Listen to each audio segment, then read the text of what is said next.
Bienvenidos, bienvenidas una vez más a Praxis TV, programa de la Escuela de Filosofía de la Universidad Nacional de Costa Rica.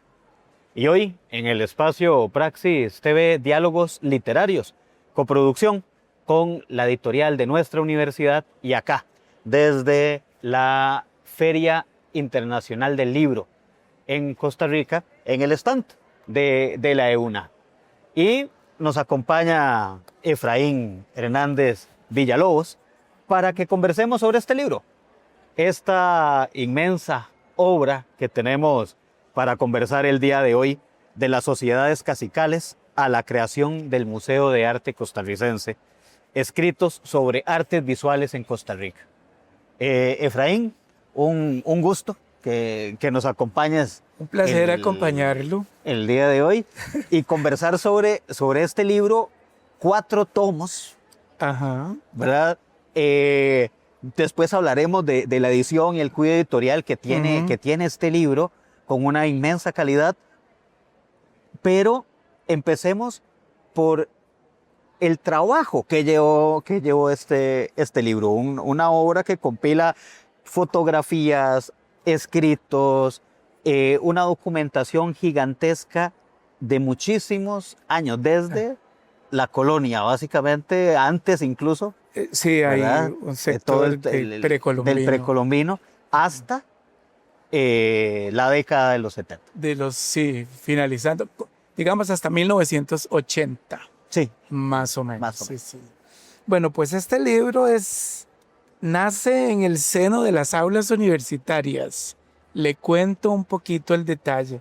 En 1990 me llamó a mí Héctor Arguedas, que era en ese momento director de la Escuela de Artes en la UNA, y me dijo, dicen que usted es bueno, dicen que usted es muy serio en lo que hace. Yo quiero que usted me organice un conjunto de 10 cursos de historia del arte para los muchachos que se gradúan y estudian en esta escuela. Hasta ese momento, las personas que estudiaban arte en la Universidad de Costa Rica llevaban 3 semestres de historia del arte, que estaban ahí a lo que apareciera en ese momento. Él quería una cosa organizada con todos los años, con 2 semestres de historia del arte, y me dice, bueno, yo quiero que usted me organice los contenidos, me escoja los autores, los libros, etcétera, porque para eso lo quiero. Bueno, yo asumí la tarea muy entusiasmado porque era la primera vez que yo sentía que un historiador del arte se le confiaba en este país esa misión, y además que una universidad se interesaba en que sus alumnos salieran bien formados en un campo muy importante como es la historia de lo que estás haciendo. Claro. La historia del arte. Entonces, cursos que llevé con vos. Sí, correcto. En ese abanico de cursos habían 2 de arte costarricense. Ajá. Bueno, cuando yo empecé a hacer las investigaciones y me encontré que la universidad, en la biblioteca, tenía algunos materiales, libros e imágenes de la prehistoria, del arte medieval, del Renacimiento, pero de Costa Rica no había nada. Entonces el problema era serio, porque yo dije, bueno, ¿cómo hacemos? Porque tengo que amoblar este curso. Y ahí empezó la gran búsqueda. Yo tuve mucha suerte en los inicios porque una institución que perteneció al MEP se llamaba, ya no existe, la Dirección General de Artes y Letras. Era un sector del Ministerio de Educación. Tenía sala de exposiciones en la Avenida Central, publicación trimestral de revistas especializadas en arte, dio becas. Estas personas habían ido a las colecciones particulares de algunas familias josefinas y habían hecho una colección de diapositivas para las conferencias que daba esa institución. Bueno, yo coqueteaba haciéndome pedir prestada. Pero luego, cuando se fundó el Museo de Arte Costarricense, en el 78, esa colección pasó a ser del museo.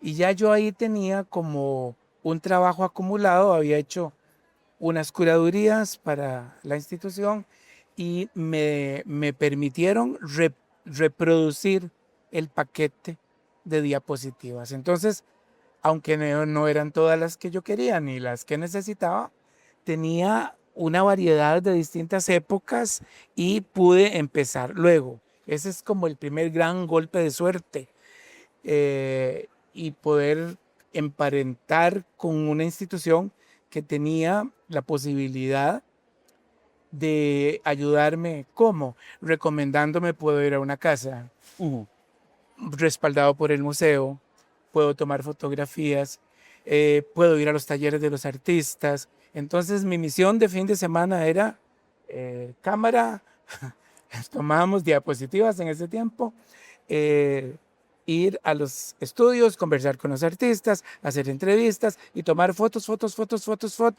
para revelarlas. Inclusive mi amigo, el señor Fuchs, llevó un curso en el Centro Cultural Costarricense porque las fotos eran carísimas. Ajá. Costaban miles una foto en un fotógrafo profesional. Ajá. Y yo no me podía dar ese lujo para el curso. Entonces aprendió, hizo un curso de fotografía, puso un cuarto oscuro en la casa y entonces ahí hacíamos el material, que para mí es un elemento imprescindible. Más allá de la importancia de un libro, de una lectura, de un artículo, en la clase yo no puedo hablar de una obra que nadie está viendo. Necesito... Claro, ¿cómo la describes? Sí, Como... exacto. Entonces, eso era fundamental. Y lo fuimos armando, lo fuimos construyendo. Ya tenía, por mis contactos con los museos, la posibilidad de tomar fotografías cuando había una exposición. Ajá. Entonces, de esa manera yo fui armando exposiciones, talleres de artistas, colecciones privadas, y luego se me abrieron, que esto es patente en los libros, todas las colecciones estatales, la Caja del Seguro Social, el INS, y todas otras instituciones, los museos mismos, los museos del JADE, el Museo del Oro, el Museo Nacional, que no solo tiene colecciones de arte precolombino, tiene colecciones de colonial, y durante la década de los 40 y los 50 ahí exponían los artistas, y siempre que exponían dejaban una obra. Entonces ellos tenían otra colección de arte más moderna. Bueno, ese es como el principio de la recopilación. Luego viene pues los libros que habían vigentes, que tenían las temas, no eran exactamente historias del arte costarricense, pero estaban los textos que había publicado Editorial Costa Rica de Ricardo Ulloa Renechea sobre pintura, estaban los textos de Luis Ferrero sobre escultura, y todos los artículos de los periódicos que me pude conseguir. Yo tengo una colección de artículos sobre arte de 1970 al 2016. Todos ahí, y pues de ahí yo sacaba los comentarios de los críticos, observaciones de todo tipo, e iba montando para ofrecerle a los estudiantes como una multiplicidad de voces, que no fuera solo la mía, sino que también fulano dijo, el otro dijo, ¿usted qué piensa? Elaboremos juntos. Pues esa es la historia de estos libros. Durante 3 décadas yo hice ese trabajo siempre, todas las semanas, sin excepción, y para dar las clases yo hacía guías, tarjetas, pequeños textos, porque me gustaba ser muy organizado. Me gustaba tener una clase organizada con las 80 imágenes que llevaba 3 horas de clase, ya listas en el carrusel y ordenadas como tenía que ser, lo cual había ensayado en mi casa, esta mejor a la par de esta, porque puedo conectar esta idea con esta y esta con este autor, que es como un poco el formato que tiene el libro. El libro está un poco como entre la clase, y la lectura de un libro Claro. del campo. Y que es algo que mencionas en la presentación del libro, en la introducción, de que el libro también busca esa finalidad pedagógica, Claro que ¿verdad? sí. Claro que En la sí. actualidad, ahora pasaba un amigo acá a ver los libros y decía, mira, esto parece como nuestra versión de Taschen. ¿Verdad? Me gusta el comentario. Sí, sí, sí, sí. Pero interesante también en el sentido de la posibilidad de utilizar un material de esto precisamente, Bueno, ¿verdad? En, ajá. en, en las clases, no solamente de las universidades, ¿verdad? No, no, no. Ese libro está pensado, bueno, en primer lugar, para llevar al público lo que a veces se queda metido y encerrado en la universidad. Ujú, claro.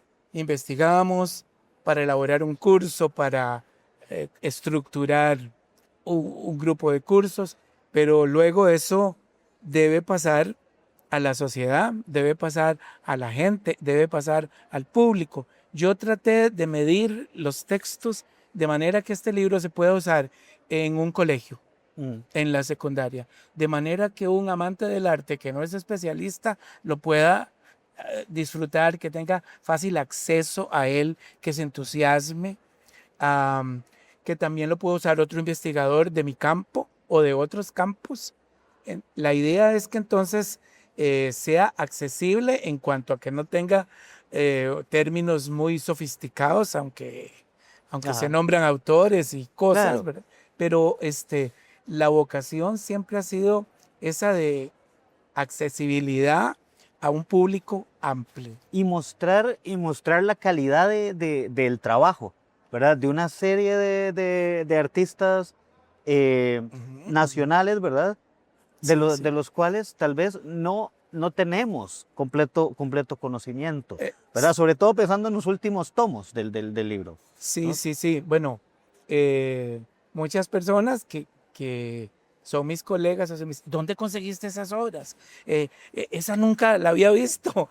Ese tipo de cosas que a mí me satisfacen mucho porque intentaba formar como unidades visuales de los diferentes artistas. El libro está organizado así. En varios tomos aparece el mismo artista en distintas épocas de su producción. Claro. Y que, y además hay una cosa interesante, lo veremos en los próximos bloques, pero eh, también podemos seguir la evolución de la obra de un autor en esos periodos, ¿verdad? Sí, sí. Entonces, cómo aparece y uno puede distinguir, y eso me parece muy rico de encontrar y decir, mira, qué interesante esta estética que trabaja X, Ujú, ¿verdad? Aquí, ujú. y ver cómo va cambiando en esta línea, ¿verdad? Al Sí, punto sí. de decir, vea que se reinventó en tal época, 20 años Ajá, después, ajá. mira, es la misma, es Sí, es el sí. mismo autor. Y también hay algunos detalles para ampliar conceptos que la gente tiene. Por ejemplo, aquí la gente habla de arte académico, pero el arte académico costarricense es muy particular porque hay una versión muy refinada y elegante dentro de las paredes del Teatro Nacional, pero la pintura de Caballete no buscó temas que normalmente buscaba como la Academia Francesa. Los académicos ticos son realistas. Ajá. Buscaron el campo, buscaron el campesino. Eso se retomó luego al principio del siglo XX, pero esos artistas son como de factura y formación mm, técnica, académicos, pero de temática realista. Ujú. Y ahí se va conformando, que creo que viene desde lo prehispánico, una, una mezcla, una simbiosis, una hibridación de cosas que, en mi opinión, es lo que caracteriza el arte costarricense. Sí. Vamos a hacer la primera pausa Oh, y ya regresamos para hablar un poco de la conformación de los mismos tomos y empezar a ver algunos elementos de, por ejemplo, la discusión sobre si es arte, ¿verdad? En ajá, el periodo precolombino, ajá, ¿verdad? Eh, que es muy interesante que está ahí presente, pero además la sí, vocación ritual que tiene y posteriormente cómo la encontramos después de la colonización y cómo llega a trastocar y chocar realmente con algunas de estos otros elementos que podríamos tomar en cuenta. Vamos a hacer una primera pausa y ya regresamos a Praxis TV, Diálogos Literarios.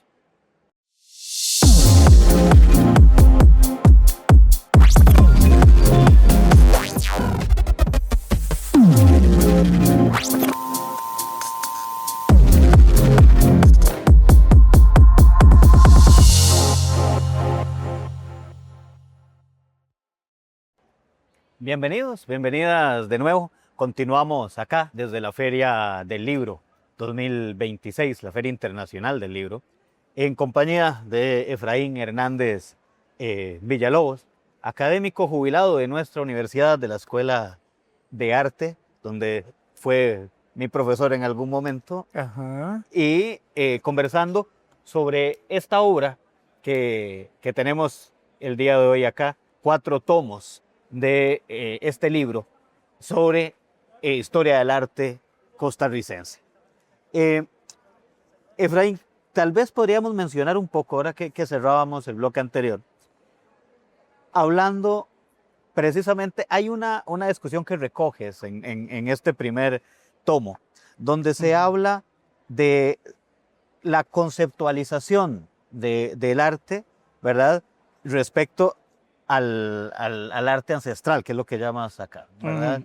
Y claro, y posteriormente esta relación entre forma y el mito que está ahí presente, ¿verdad? Me parece muy valioso empezar por ahí.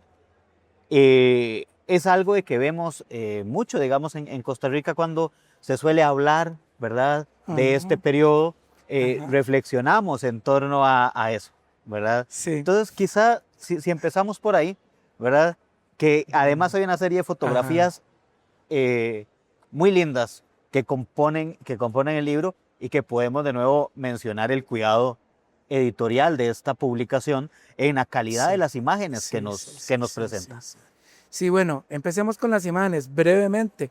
Estas imágenes sufrieron un proceso grande porque eran en el 95% imágenes de diapositivas. Claro, y que ahora no se pueden usar. Entonces, yo encontré una persona que estuvo dispuesta y que hizo toda la transformación a un sistema digital con todo el pulimento necesario, y por eso ese es un aspecto muy importante del libro. La imagen en el libro es como si fuera un segundo texto. Claro. Sí, que le permite a la gente hacer su lectura de imagen y llegar a conclusiones y hasta leer el libro una vez sin leer las letras, viendo solo las imágenes. Claro. Pero bueno, eso sí se hizo con mucho cuidado. Tardamos casi 2 años en pulir todas esas imágenes, que por dicha yo me las guardé porque en algún momento que yo me retiré, decidí como que si alguien en la escuela las quería utilizar, y no encontré buena respuesta porque la gente me decía, no, es que ese sistema ya no se usa. Ya, carruseles, esos ya no se usa. Ajá. Entonces esas imágenes no sirven. Y yo me resistía a que no sirvieran. Y ahí están en los libros. Con respecto a la idea de lo prehispánico, existe, y los historiadores del arte han tenido ese problema en distintos momentos, como una reticencia, particularmente de otros profesionales, que son los arqueólogos, a que uno use el término arte y se lo aplique a producciones visuales que no tenían en su contexto cultural ni el término ni la función. Aquí estamos hablando de arte egipcio, arte etrusco, aún el arte griego, a pesar de toda la idea de Tecne, todo no tiene el concepto que más o menos aparece en el Renacimiento, que es el que usamos ahora. Entonces, el argumento más frecuente es, si esta cultura y este pueblo y este momento histórico no manejaba el concepto de arte ni usaban esa palabra, no se puede usar. Y bueno, es una posición que yo respeto, pero no al grado de que no me permita a mí plantear una nueva mirada hacia esa toda producción visual, porque encuentro en ella las características que tiene cualquier pieza artística del siglo XX, por ejemplo, ¿verdad? Claro. Y además porque sabemos que en la historia del arte, lo que se llamó en un momento arte tribal, que a la gente un poco no le gusta, y esa fue un cambio que se hizo para no hablar de arte primitivo, porque tenía todas estas Una connotaciones connotación todavía, sí. eurocentristas y toda esta cosa, pero no hay Picasso y no hay cubismo sin arte africano. Claro. Es fundamental. Y hablo de arte africano, pero los, algunos de los arqueólogos dicen, no, es que no se puede hablar de arte. Pero creo que empecemos un poquito a ordenar de esta manera. La historia en general y la historia del arte eh, se propone, hace un bosquejo de un asunto que quiere investigar y que quiere estudiar. El historiador selecciona sus objetos de estudio. Bueno, desde esa plataforma yo puedo seleccionar esos objetos de estudio y luego razonarlos. Si ese objeto está resuelto con todas las características del lenguaje visual, textura, color, línea, plano, volumen, vacío y sólido, es un objeto hecho para la visualidad. Ahora, si observas esas formas, tienen elementos que es reiterativos. Se repiten, se repiten, se repiten. Quiere decir que tiene una función que comunica algo dentro de ese contexto cultural. Posiblemente sea endoculturación, o sea, reforzar un discurso que tiene esa sociedad, que en este caso estas sociedades, ahí en el libro van a encontrar que yo hago referencia a Mircea Eliade, Sí. y a otros estudiosos de las religiones antiguas, etcétera. Y el arte, fuera de lo prehispánico, tiene toda esa organización de elementos visuales, ya sean para la bidimensión o lo tridimensional, para hablar en tropos, para tomar metáforas y otras formas que no te están hablando directamente de una cosa. No es, digamos, usemos la metáfora, una fotografía, que también eso es discutible, la realidad de una fotografía. Pero bueno, y es un elemento, es un objeto simbólico que en este caso está enraizado en toda una visión de mundo que gira alrededor de el rito y el mito. Entonces, muchas de estas imágenes, por ejemplo, hay una parte ahí sobre los chamanes. La portada misma tiene un chamán en un proceso de transformación que tiene toda una ingesta de sustancias, etcétera, para luego ir a esa otra parte de la realidad en donde están lo sacro, lo sagrado, y que ese viaje le permite ayudar a su comunidad luego porque regresa esclarecido y con la misión cumplida para salvar a la comunidad. Entonces, estas piezas tienen toda la parte visual igual que una obra de arte del siglo XX, del siglo XVIII, del siglo XIX. Y también lo que es importante en el arte, que es ese contenido intelectual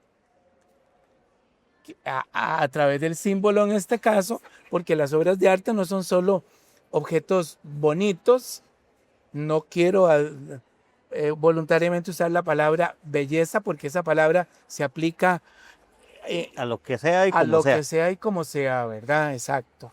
Pero tiene una, una dimensión igual que el arte de ahora, que es una elaboración intelectual, y esa elaboración trata el pueblo, la cultura o el individuo de vestirla, de ataviarla para que luego uno la lea en ese modo. Ujú. Yo uso en mi marco teórico un profesor de, mexicano de la UNAM, Ajá. el señor Lizarazo, que tiene unos textos que a mí me gustaron mucho. Voy a poder, porque se me puede ir el nombre en el momento. Lizarazo habla de lo que él llama un contrato icónico. Él dice que el que produce la pieza que llamamos artística, luego la produce en un modo en el cual él debe de pensar, intelectualizar. Está claro que va a trabajar con un código. Si trabaja con un código, estamos hablando de un sistema que se puede transmitir a otros, que se puede decodificar. Entonces, piensa su pieza antes de hacerla, la tiene acá, la diseña, la piensa en función de los contenidos o discursos que quiere que tenga, y que el sujeto que quiere asumir esa obra de esa manera, él lo llama sujeto imaginal, debe de ponerse en la misma condición. No es que alguien llegue y diga, ay, qué bonita esa flor, la voy a hacer.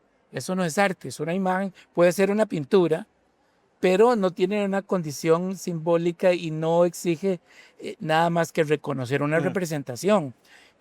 Usar un lenguaje que está codificado, tiene una historia, tiene unas Una convenciones y intencionalidad principios, atrás. exacto.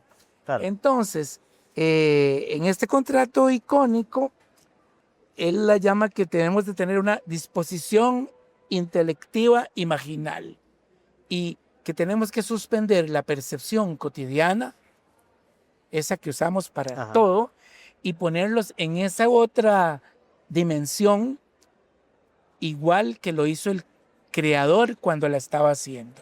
Entonces, yo voluntariamente, bueno, voy a enfrentar esta pieza dentro de esa convención que es cultural, está sancionada histórica y culturalmente, y voy a entrar en este diálogo con esta persona que me quiere hablar en tropos sobre un discurso que le interesa, que es importante dentro de la cultura o del momento histórico. Entonces, todo esto, grosso modo, que te cuento, que está también ahí Ahí en en la el... parte teórica al principio, lo tiene la pieza precolombina. Entonces, un arqueólogo no debería pensar que uno está compitiendo con él para desautorizar un discurso arqueológico. Nunca.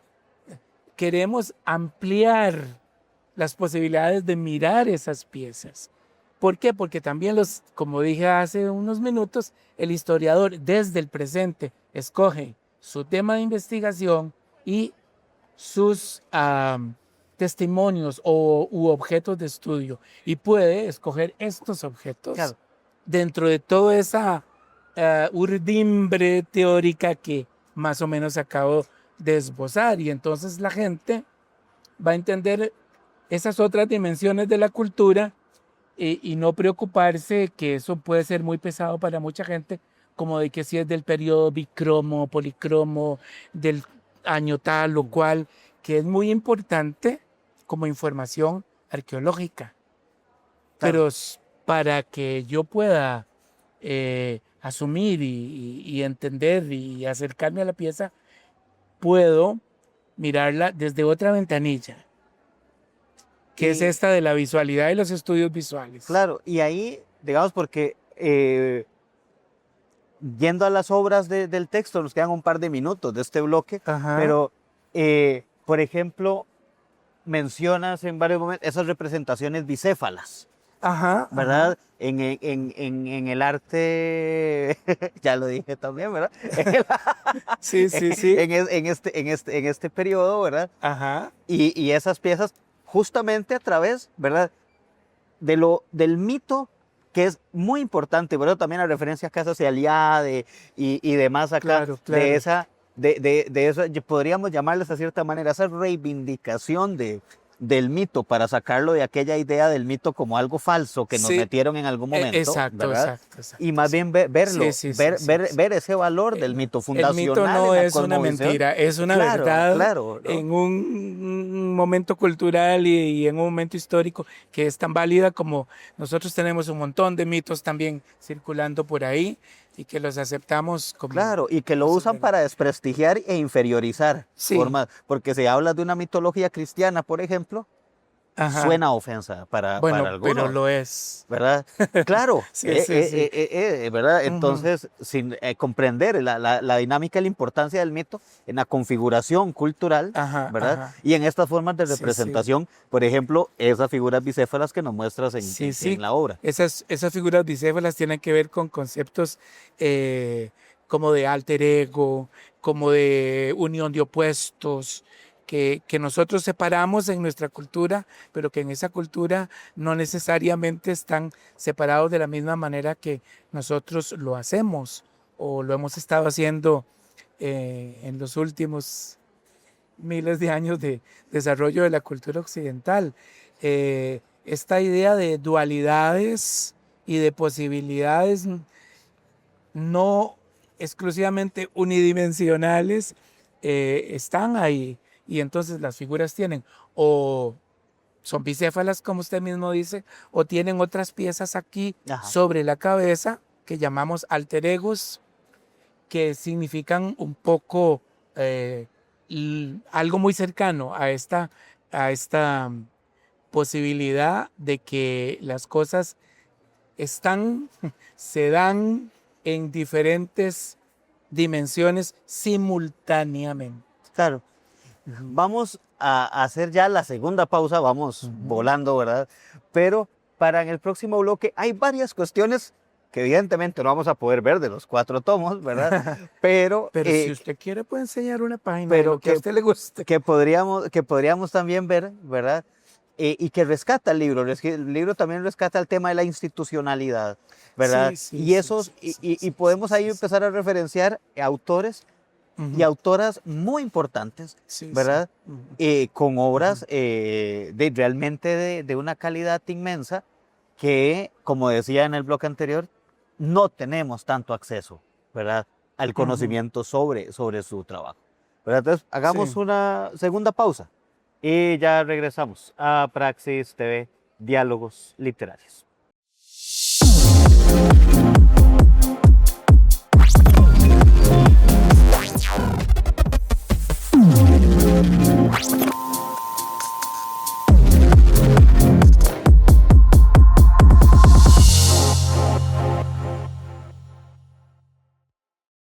Bienvenidos, bienvenidas de nuevo a Praxis TV, Diálogos Literarios. Continuamos en compañía de Efraín Hernández Villalobos, conversando sobre esta obra enorme, en 4 tomos de la historia del arte costarricense. Efraín, bueno, el, los tomos, ¿verdad? La obra esta Ujú. tiene un énfasis importante en la década del 70, iniciando el 80, ¿no? Ujú. Y parte mucho de lo que presentas acá también va en el reflejo de la institucionalidad y cómo va convirtiéndose Ujú. en torno también Ujú. al arte. Podríamos hablar de este desarrollo del arte también incidiendo directamente en la institucionalidad y en la forma en que la institucionalidad se puede ver modificada en esa interacción Ujú. con el arte. Viendo cuestiones que mencionabas ahora, el arte académico, ¿verdad? El arte moderno, el no figurativo, y Ujú. finalmente llegando a estos últimos momentos de la obra, ¿verdad? En la que creo que vale la pena que hablemos en este último bloque a grandes rasgos también Ajá. de ese proceso, ¿verdad? Y que podamos mencionar, ¿verdad? Dentro de ese mismo proceso institucional, autores o autoras que pueden ir representando esos momentos cumbres, ¿verdad? En los que se va desarrollando el libro. Ok, muy bien. Bueno, vamos a mezclar un poco Sí, ambas sí, pero temas. si no tenemos que hacer un programa adicional y no nos da tiempo.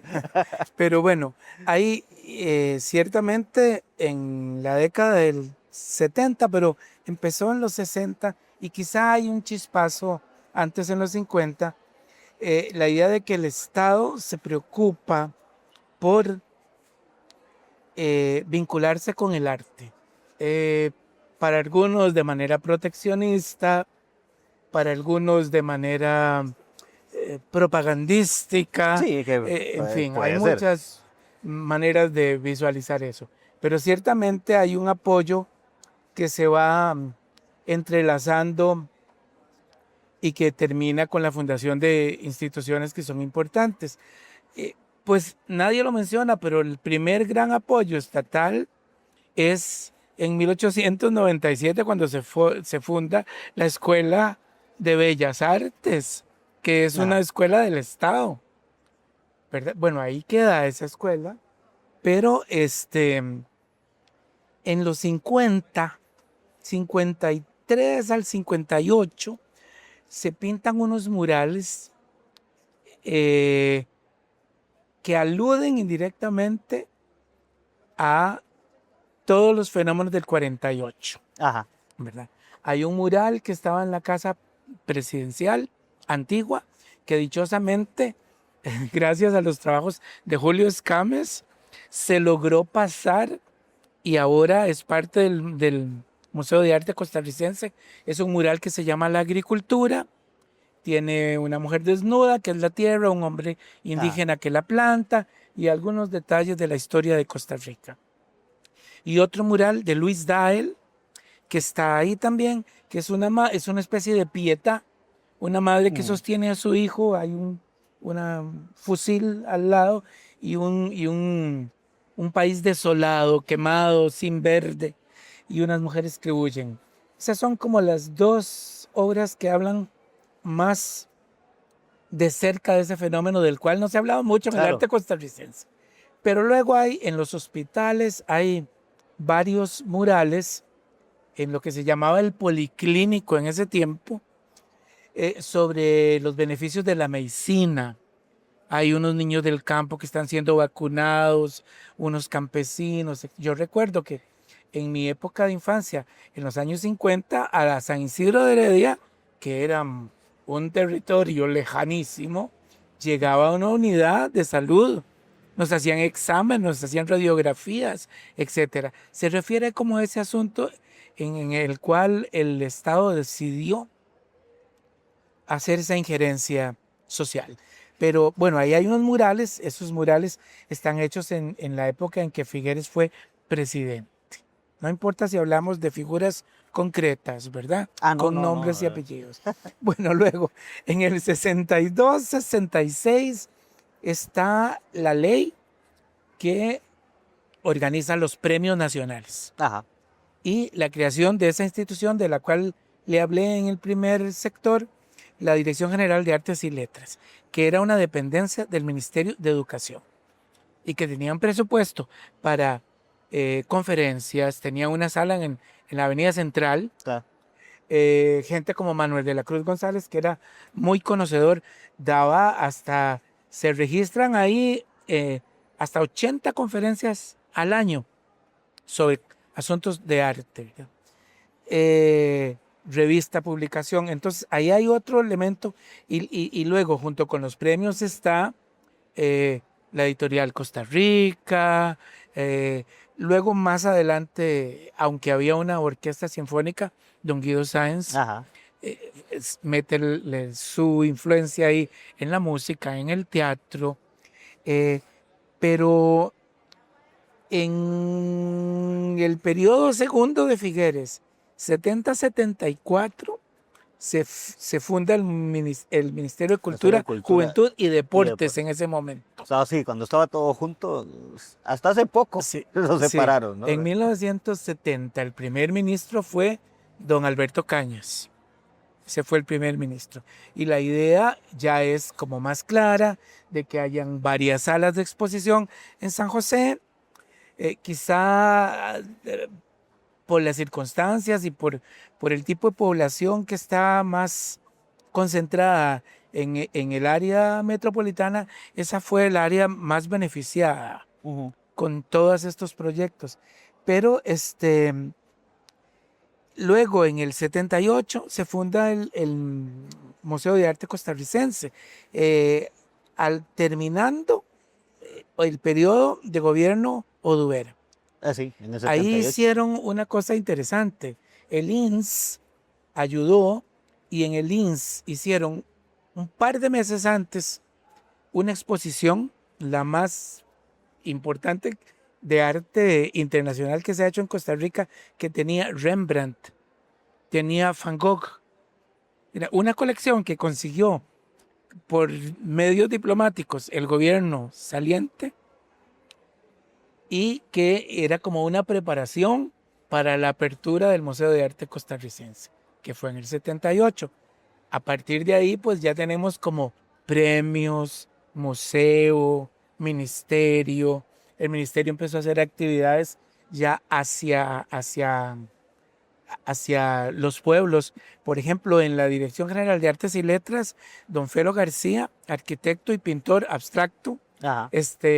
llevaba buses con la compañía de danza, la compañía de teatro, y hacían un concurso de paisaje rural que tiene muchos valores, aunque hay gente que no está tan convencida de que sea tan importante. Estas gentes iban a un pueblo, los pintores, el pueblo se organizaba, eh, escogían lugares, pintaban un lugar, la gente les daba un sandwichito, una cosa para comer, luego hacían la exposición en la municipalidad, la gente compraba y la gente decía, pero vinieron a mi pueblo, pintaron la casa de doña Luisa.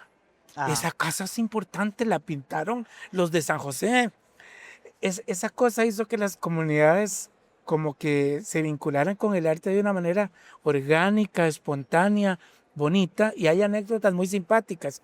Por ejemplo, el señor Figueres en uno de esos concursos se compró 2 obras y luego había gente que manifestó que las quería. Entonces el ministro de turno vino y le dijo, don José, tiene que devolver esas obras, no se las puede llevar usted, porque hay gente que las quiere y son del pueblo, entonces se devolvieron Sí.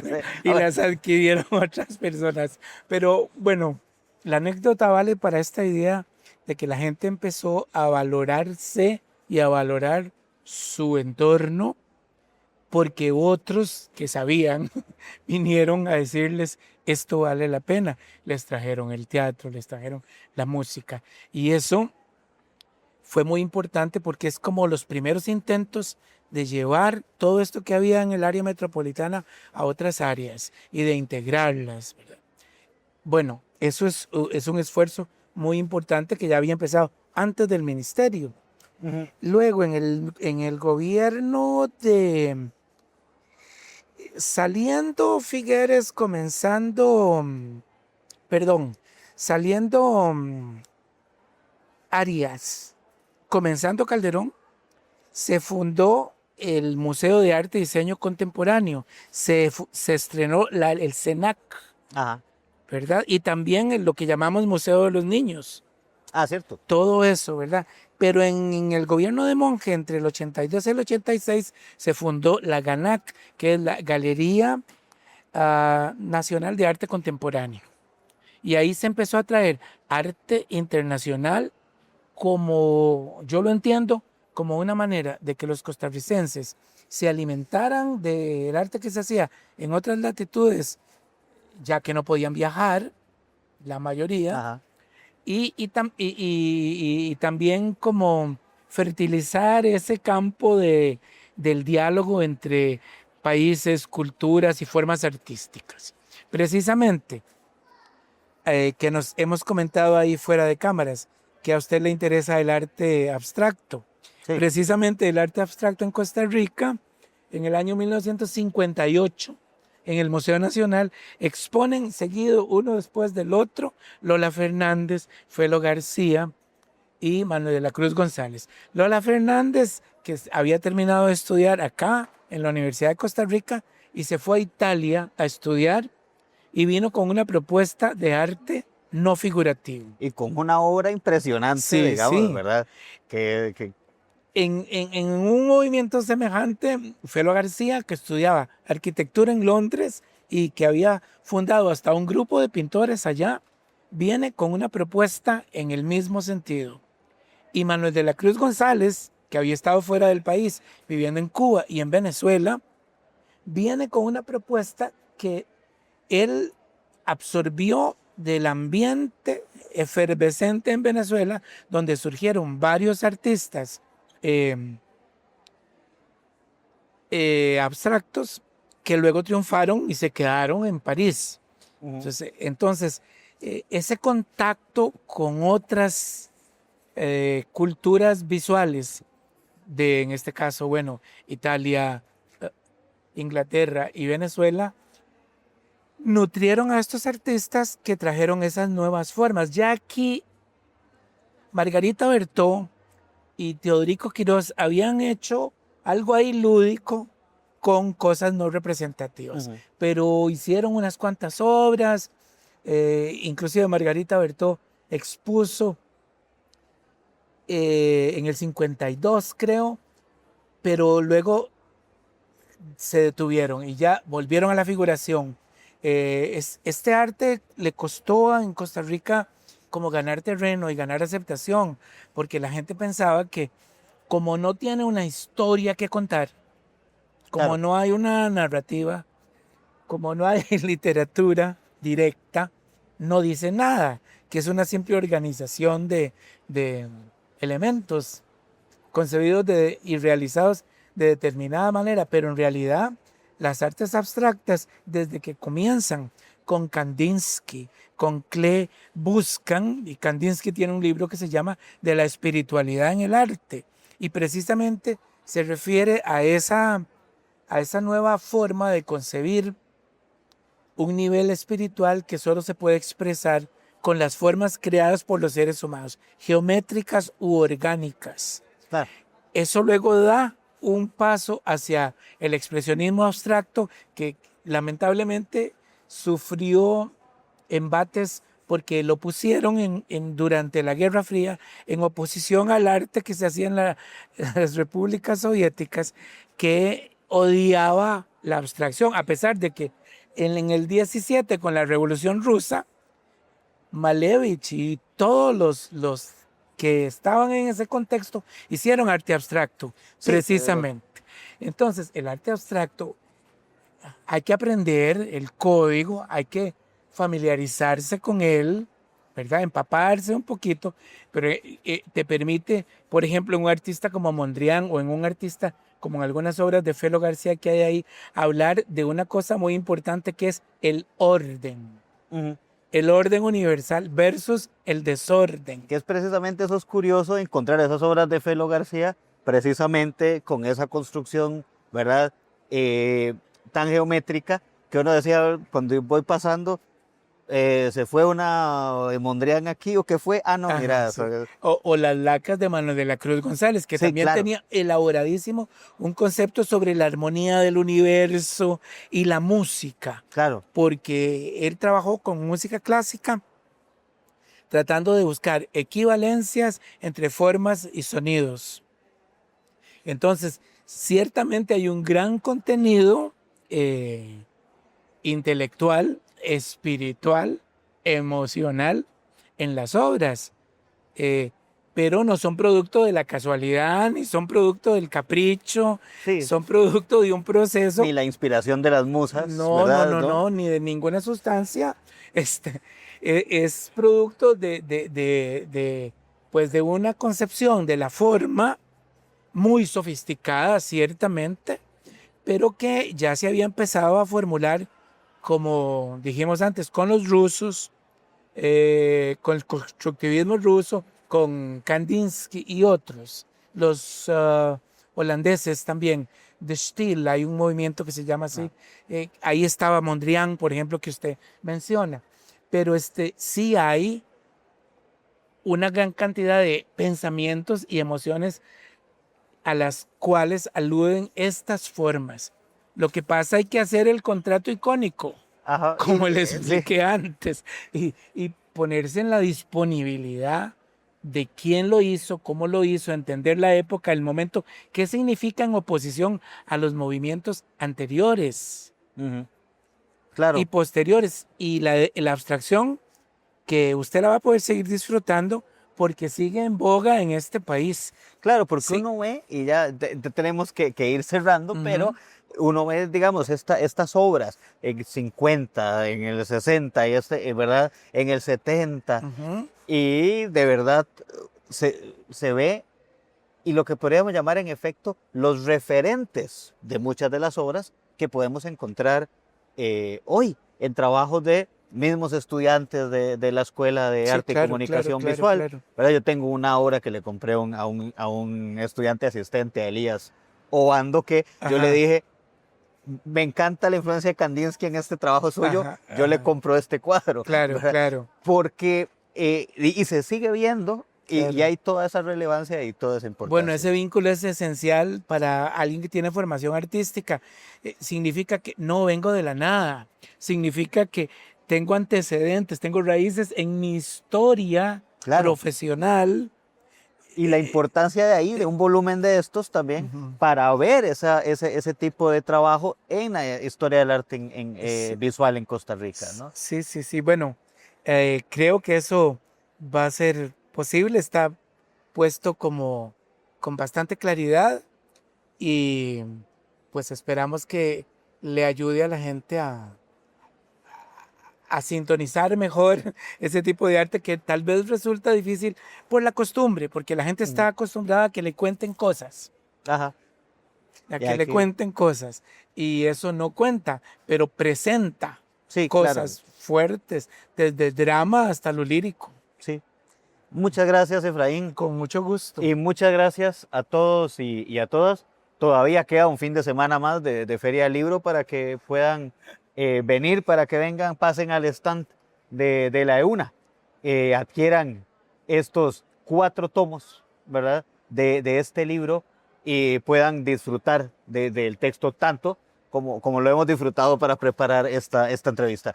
Efraín, muchísimas gracias. Un placer, un placer. Y muchísimas gracias a todos y a todas. Y hoy nos vamos, a propósito de que estamos en la Feria del Libro, con este cortometraje del productor costarricense, nuestro camarógrafo también, Alberto Arce Daikini, y esto que se llama Rituales Perdidos. Hasta la próxima.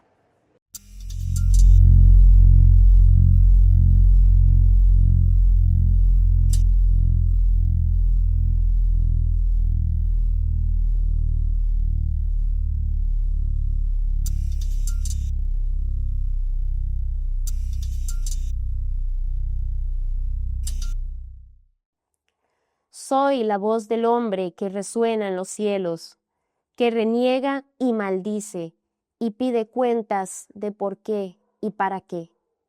Soy todo el hombre herido por quién sabe quién, por una flecha perdida del caos, humano, terreno, desmesurado. Sí, desmesurado, y lo proclamo sin miedo. Desmesurado porque no soy burgués ni raza fatigada.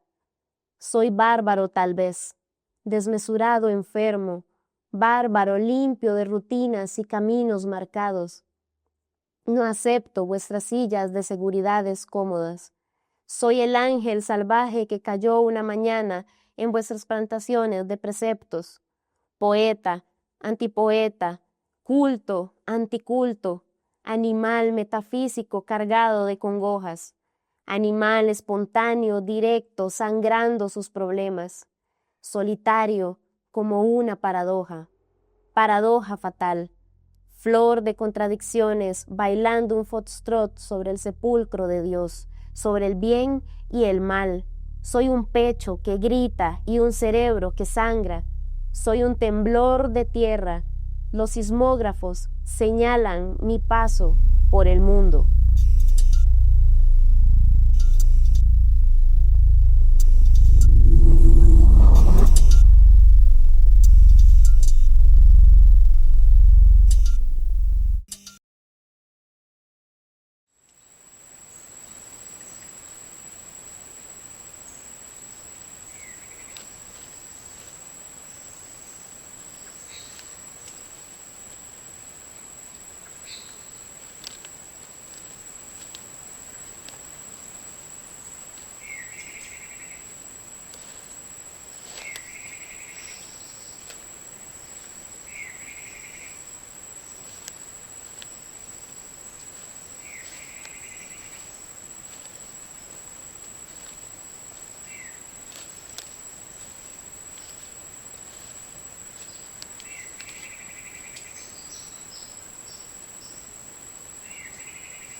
Nos sentaremos en el pasto húmedo, junto al diente de león, y hablaremos de la miseria, mientras el viento con su frescura nos decapita.